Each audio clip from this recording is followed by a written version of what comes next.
All right. I'm Jeff Anderson, and to my left is Megan Peterson. Megan Peterson is a survivor that 10 years ago came forward and began a journey of child protection by finding her voice and bringing suit, and brought this lawsuit that has now been concluded against the Diocese of Okinawa in India. Also to Megan's left is Barbara Blaine. Barbara Blaine is the president of SNAP Survivors Network of Those Abused by Priests, and has been advocating since 1988, Barbara, with and on behalf of survivors. And to her left is Peter Isley. Peter Isley is the Midwest director of a SNAP Survivors Network of Those Abused by Priests. Megan, step up here for a moment. I think we need to acknowledge what has been achieved here. 10 years ago, when Megan was 16 years old, she shared the secret she'd been abused by Jeyapaul in the Crookston area of Minnesota, and brought suit. And since that time has demanded accountability and transparency, and taken significant efforts to protect kids in the community, first in Minnesota, and then when Jeyapaul left to India, reached people in India. The case against the Diocese of Crookston was settled, the civil case. That wasn't enough because Jeyapaul was still in India and at risk for hurting other kids.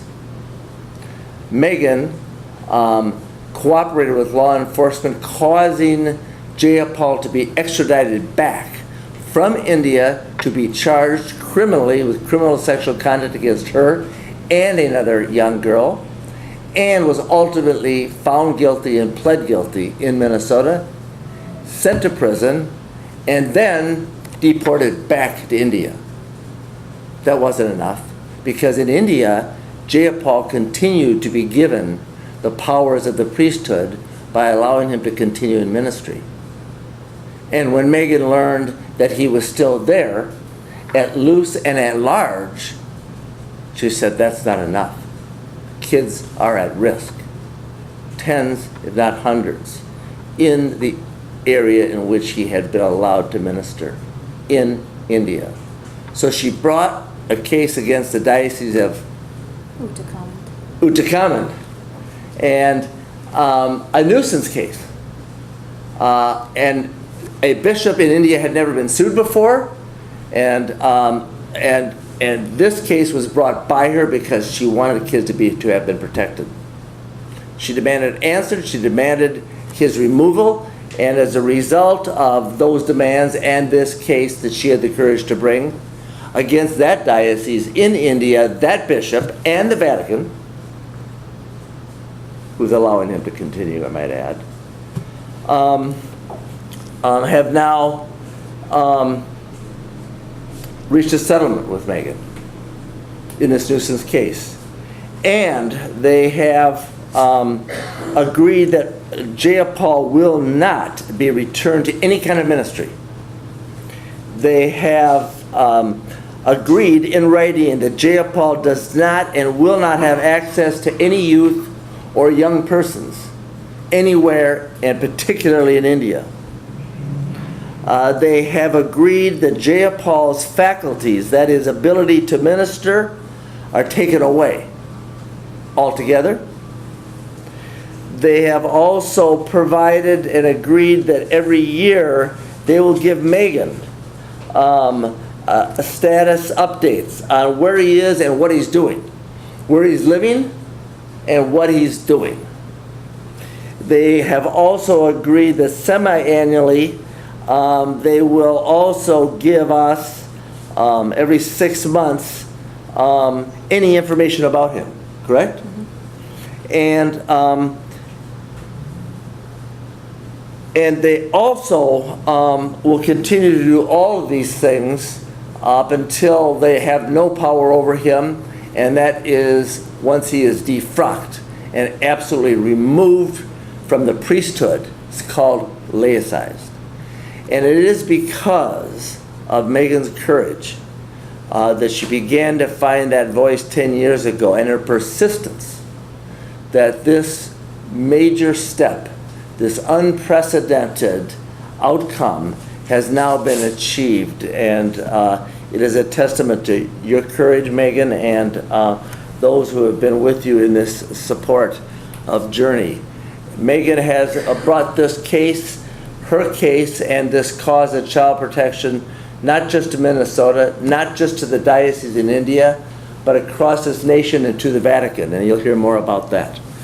So Megan, tell us first, why did you bring this case against the diocese in India after he had been prosecuted, after your civil case had been settled, and why did you bring this nuisance case against a diocese in India in a country where they'd never been sued, and try to do this? And what was behind it?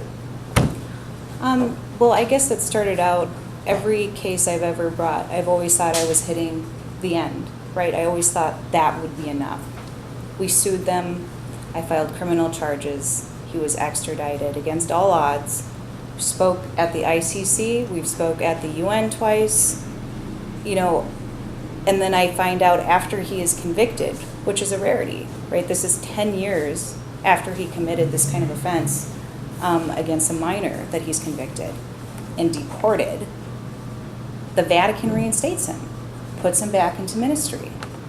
And I cannot in good conscience allow that to happen. I know what this man is capable of, and I've seen what the church is capable of, which is moving a predator across the country and endangering kids everywhere.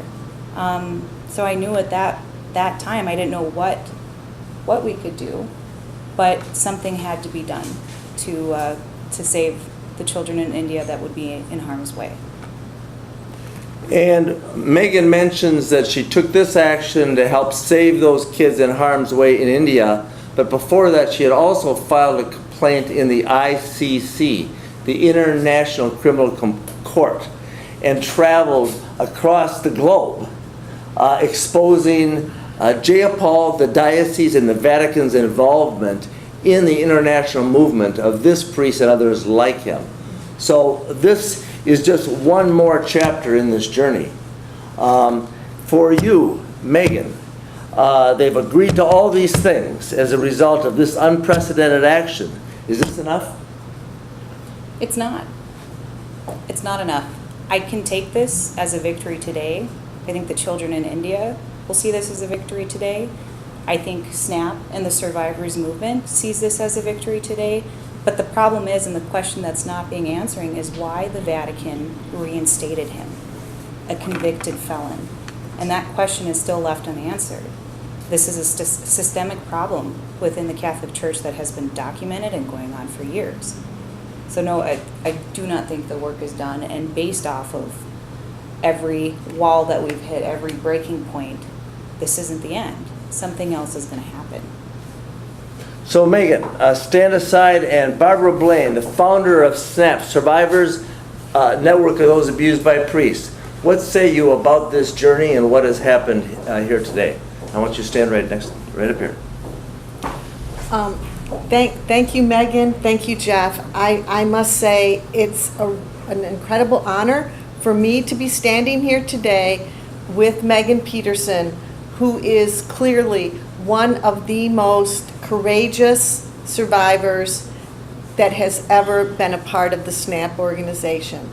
And she's not only brave, she has the most generous heart, because it takes an incredible amount of courage for her to be willing to stand up and tell about the horrors that she endured by this man when she was only a young teenager. And she was incredibly vulnerable, and he took advantage of her.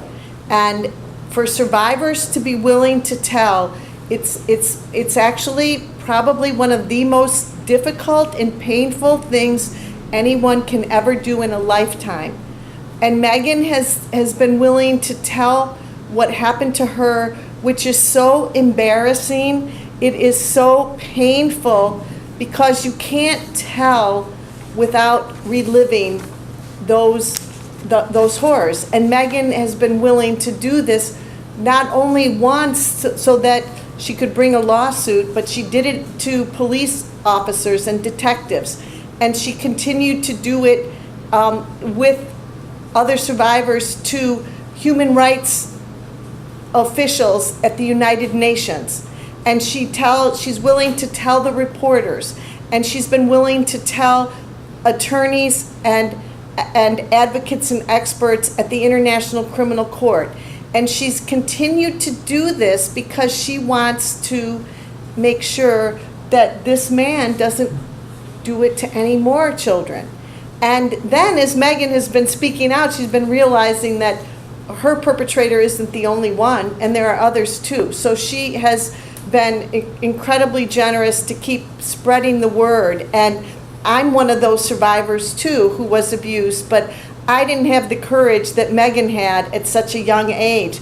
By the time I was willing to tell, the statute of limitations had run, and my perpetrator got to access many, many more children as a result. And but Megan, in a sense, has stood up for many of us, for those of us who couldn't stand up earlier. She has done this, and she has paved a new pathway for victims to hold dioceses accountable in other countries. And this is the first time that this has happened for the survivor movement, and it's opened up a great deal of enthusiasm and hope for survivors whose perpetrators are working in other dioceses across the globe.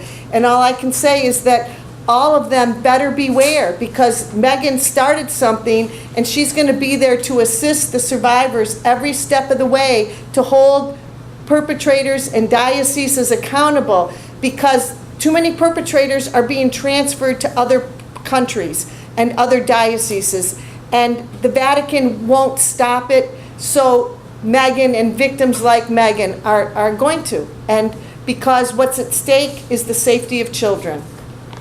Peter Isley, the Midwest Director of SNAP, you traveled with Megan Peterson and other advocates across the globe to The Hague, to the United Nations, bringing this case and others like it forward. What say you about this this journey that you've been a part of for so many years, and Megan's efforts?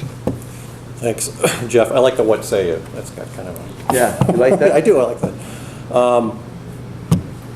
I was thinking this morning about a line from Emerson, that a hero's like everybody else, except he or she just stays 5 minutes longer.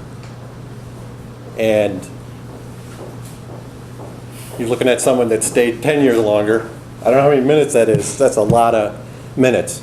And if I can use a Catholic metaphor, because we cannot praise and thank this woman enough.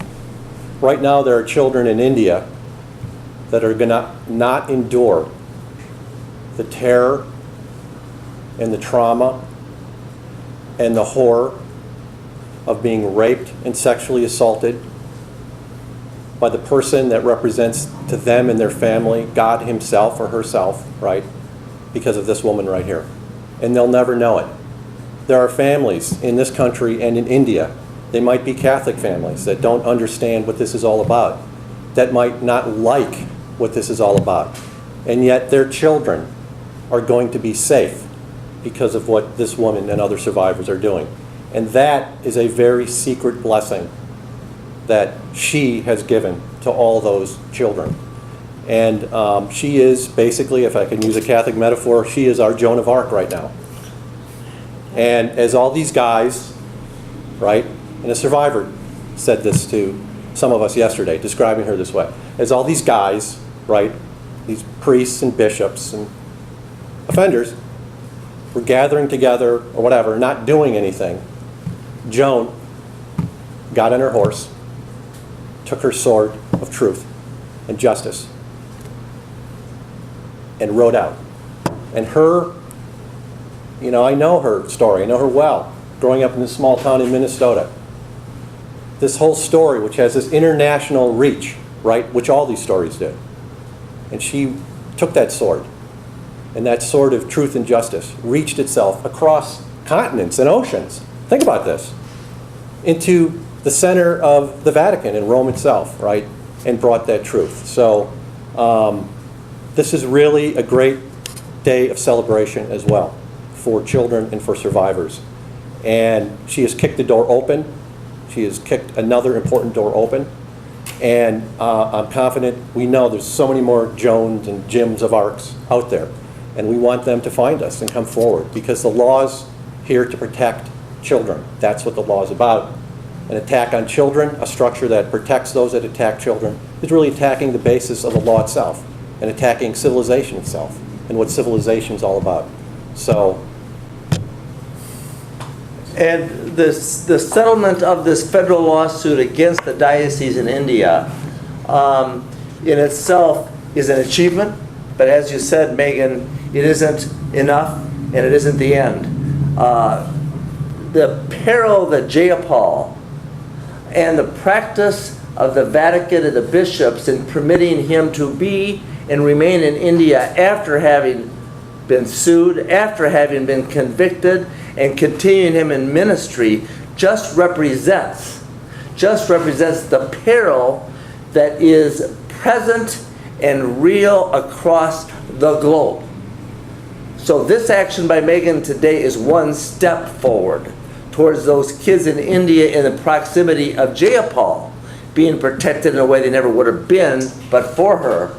But the peril globally is real, is present, and this predator and his position underscores how dangerous he and others that protect him are. He just sent us a letter this month denying that he had abused, asking that we, Megan and I, stop persecuting him, is attached, and sent us a letter 5 years ago with a petition with 5,000 signatures on it, asking that we pull the lawsuit and the prosecution against him because he is an innocent man accused.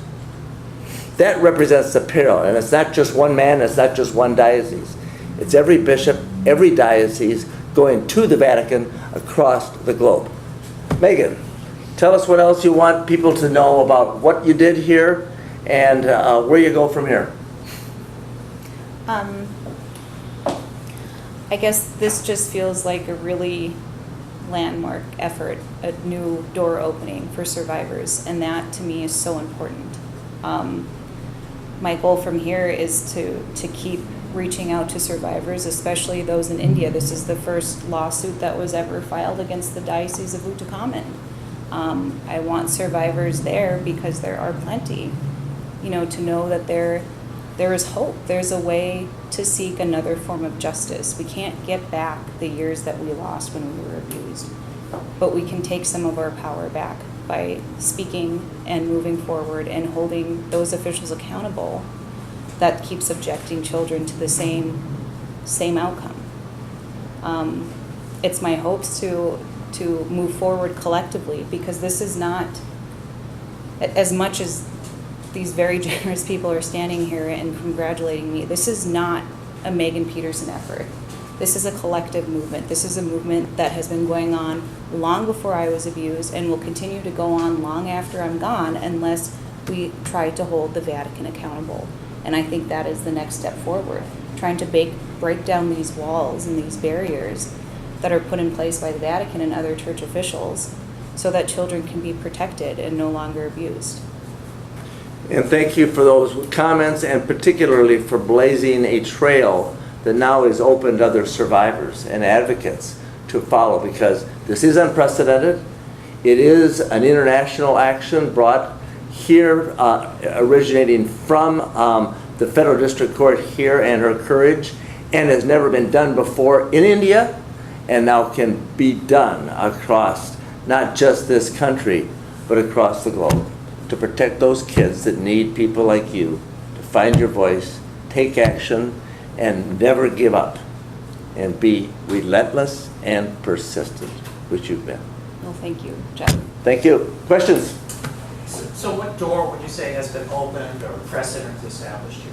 Well, this is the first time we have succeeded in reaching a settlement with a foreign diocese where we use the nuisance as a legal cause of action, and the diocese and the bishop in a foreign country has agreed to non-economic terms of a settlement to do the right thing, to remove the priest, to report to the survivor, to account to us and to Megan Peterson for his actions in a way that has never been done before. So I think it creates a precedent, and I think it creates a precedent of some child protection, far from enough, but more than has ever been achieved, at least to this point in time. How does the diocese in India, I mean, if you file a lawsuit here in federal court, are they under, jurisdiction? I mean, the federal government doesn't have jurisdiction over the Indian, a diocese in India. How did it just put pressure on them to do something? How did this actually work?